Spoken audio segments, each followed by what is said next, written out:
In this tutorial, we're looking at the if statement in JavaScript. This tutorial is going to be really easy for you guys. I think I've made it really clear on how this works. So let's take a look at it. So what is an if statement? Well, an if statement allows the JavaScript interpreter to run some code if something evaluates to true.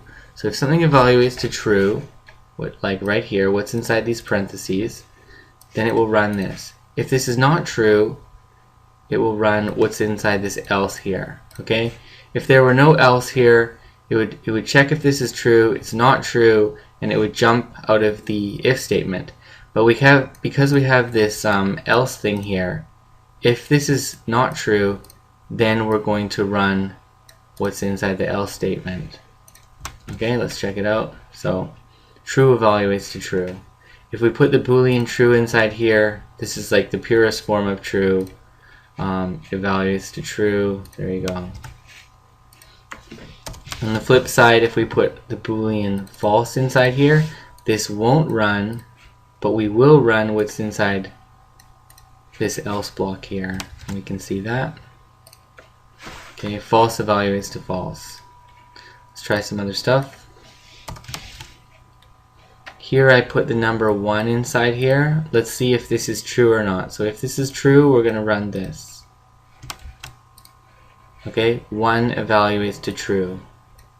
So as far as these in these parentheses go, 1 and true are the same thing. However, if we put a 0 there, 0 evaluates to false.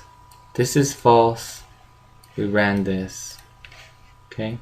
Big difference between 1 and 0 inside the parentheses.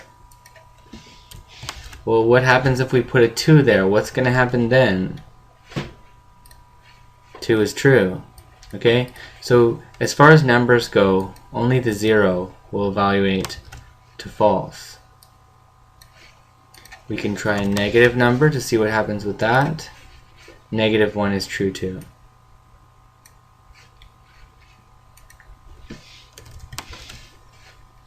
Here I put the string 1 inside here. We haven't created any variable with a value of 1 as a string. We're just putting 1 as a string inside here. We're seeing if it evaluates to true, and 1 as a string is true. Okay, so if we just put a string inside here, it will evaluate to true.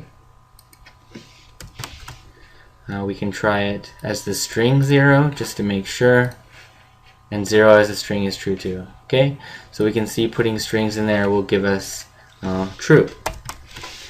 Here I put an expression inside, 3 minus 3. That's going to evaluate to 0, so you can guess what will happen.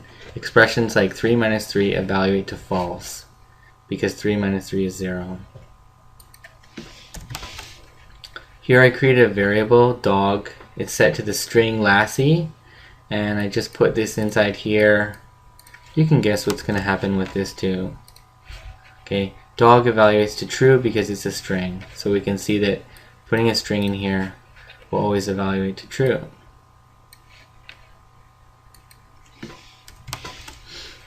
Here we have a variable cat. I haven't given cat a value, and we know that when we create a variable and we don't assign it a value, that its value will be undefined. So what happens when undefined is inside these parentheses?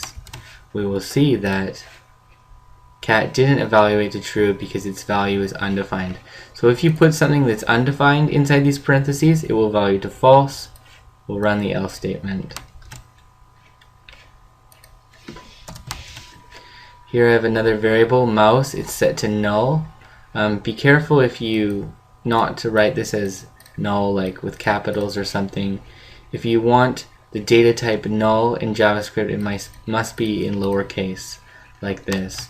So what happens if we put null inside here? Will it be true or false? And mouse didn't evaluate to true because its value is null.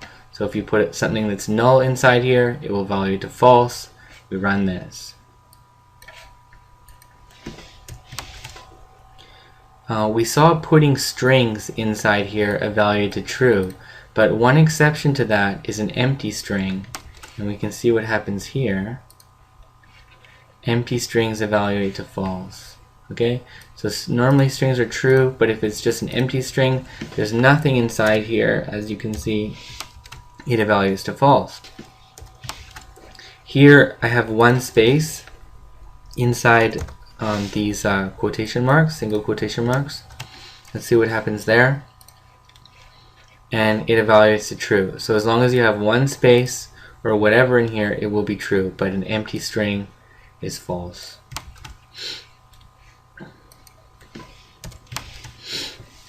Here I have a variable something, and something is set to 10 minus cat.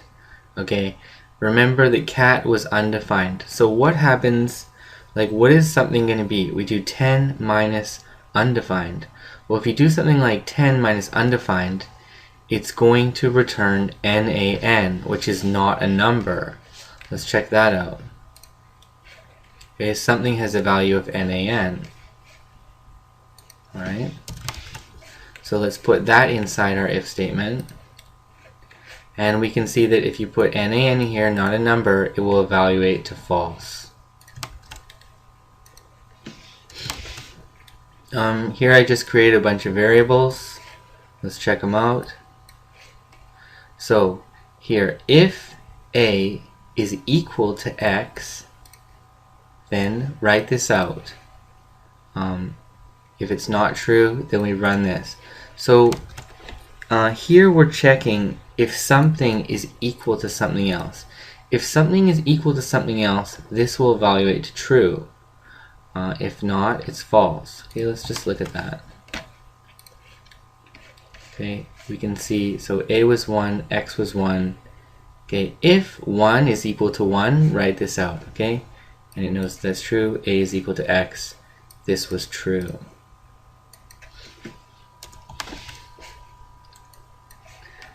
These two guys right here, this stands for AND, okay? So if A is equal to X, okay, now I have to point something out. This is not equals, okay? This is the assignment operator. If we do this, that's, well, right now, I won't get too much into that, but this is assigning something, but we're not checking that right now. We're checking if these are equal, and to check if they're equal, we use two equal signs. So if A is equal to X and B is equal to X, then we're going to write this out. So in order for this whole thing to evaluate to true, this has to be true and this has to be true. If one of them is true, one of them is false, this will all evaluate to false. And if they're both false, obviously this is going to evaluate to false. Let's check that out. Okay, they weren't both true, so it's false. This was true, this was false, so this whole thing evaluated to false. And we went down here. Let's look at some more.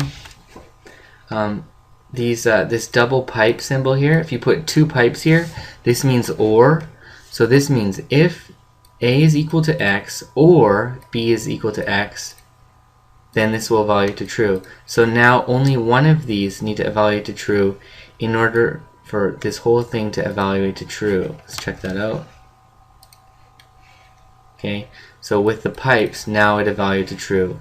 Because this was true, this wasn't, the whole thing's true.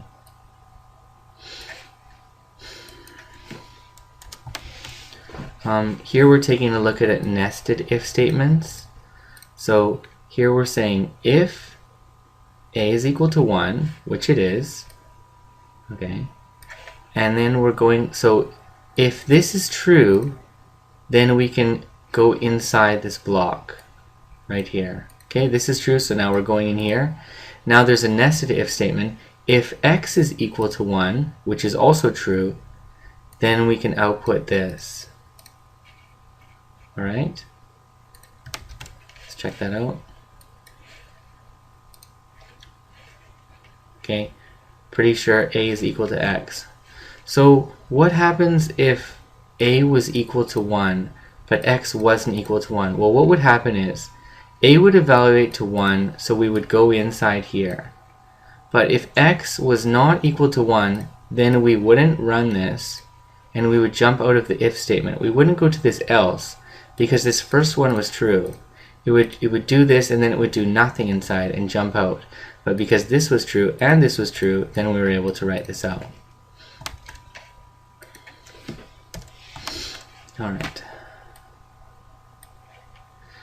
Here we're looking at the if and then else if, else if. So there's also else if. Okay, this means if this is true, okay, if this were true, which is not, we would run this and then we would jump totally out of this whole if statement. We would jump out of it. So as soon as this finds one that's true, which is here, it's going to run this and then it's going to jump out. Okay?